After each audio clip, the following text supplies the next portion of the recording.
Subscribe कीजिए ई Hindi Urdu channel को और प्रेस कीजिए इस बेल आइकन को हमारे टेक वीडियोस सबसे पहले देखने के लिए। हेलो दोस्तों, ई हिंदी उर्दू चैनल में आप सभी का स्वागत है। दोस्तों आज की इस वीडियो में मैं आपको बताने वाला हूं आपके एंड्रॉयड डिवाइस में आपके व्हाट्सएप में जो है दोस्तों कोई भी यूज़र का क्यूआर कोड कैसे आप अपने गैलरी से अपलोड करके स्कैन कर सकते हैं। इस वीडियो में मैं आपको यही बताने वाला हूँ।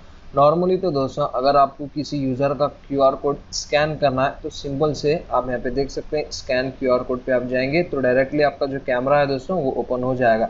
तब जाके आप कोई अनदर यूज़र का जो है दोस्तों आप क्यूआर कोड स्कैन कर सकते हैं। बट अगर आपके गैलरी में किसी यूज़र का क्यूआर कोड है तो उसको कैसे करते हैं, तो इसके लिए दोस्तों आप नीचे लेफ्ट साइड में यहाँ पे आप देख सकते हैं गैलरी का आइकन आपको मिल जाता है, उस पर क्लिक कीजिए। क्लिक करने के बाद जहाँ पे भी आपका क्यूआर कोड है व्हाट्सअप का तो जैसे उसको सेलेक्ट कीजिए। जैसे आप सेलेक्ट करेंगे वो ऑटोमेटिक स्कैन करेगा और आपको यूज़र का नेम शो करेगा, चाहे ग्रुप हो या फिर वो पर्टिकुलर यूज़र हो।